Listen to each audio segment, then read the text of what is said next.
Right, so let's take stock of where we are in the Blender Challenge Tools competition challenge.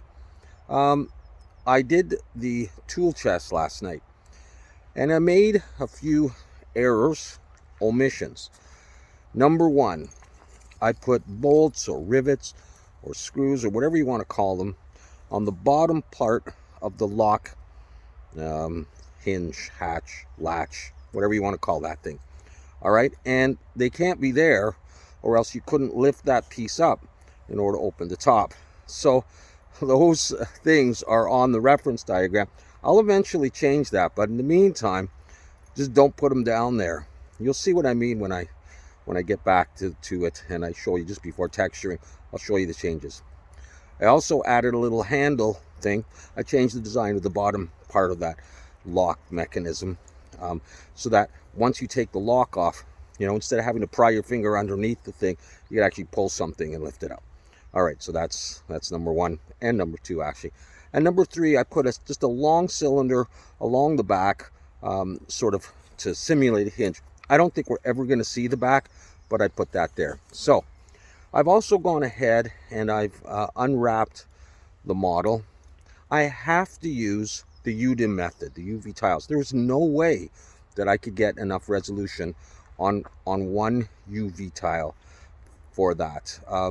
Even 4K resolution would not cut it unless you were doing a real low poly thing, or using sort of image textures or something.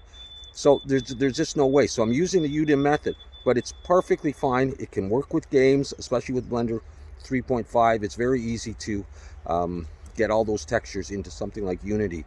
I'm not going to do that now. I will do that at some point and show you how, in case you don't know. But for my purposes, I'm just making static renders right now, and so that is going to massively help with the resolution, and then I can bring it up to 2K, and it's pretty good. There's still some areas that could use more, but I've got it to about 5 or 6 UV tiles, and I'm just practicing a couple of different methods because I don't do a lot of metal stuff with edge wear and rust. I've done a little, but I don't do much.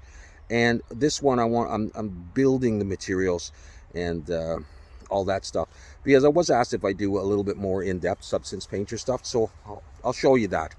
But that's what I'm working on. Okay, so the chest is ready as a model. It's UV unwrapped. Although I will tell you this, I don't always show that. I rarely show my process. I can do that sometimes, but it's a lot of trial and error. There's no one solution for every model.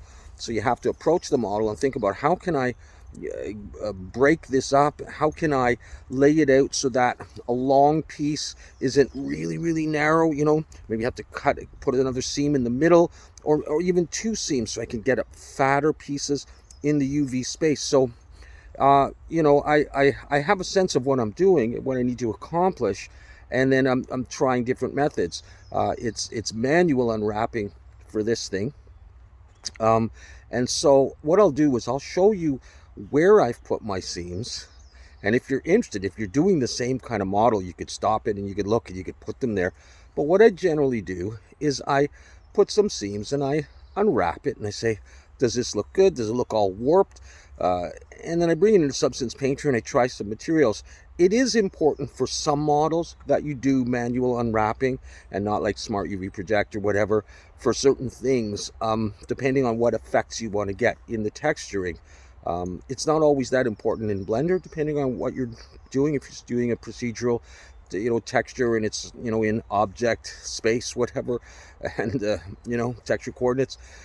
But in Substance Painter, it does matter to some extent. And I'm finding this model, a Smart UV Project or a Cube Project, just isn't going to cut it for things like edge wear.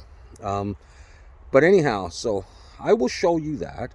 And then we'll get into the texturing in Substance Painter. It's not difficult, and it's not going to be a lot of different things. It's going to be just a red or a green, rusty, worn tool chest.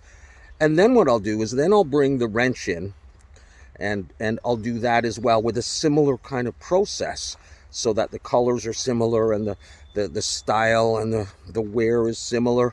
and we'll put them together. And then if I have time, I'll do another model. Again, this is for Blender Challenge Tools. If you want to join the competition, just look at some of my videos and follow the link to the Zero Bio Discord and see what everyone's up to. Okay? Take care.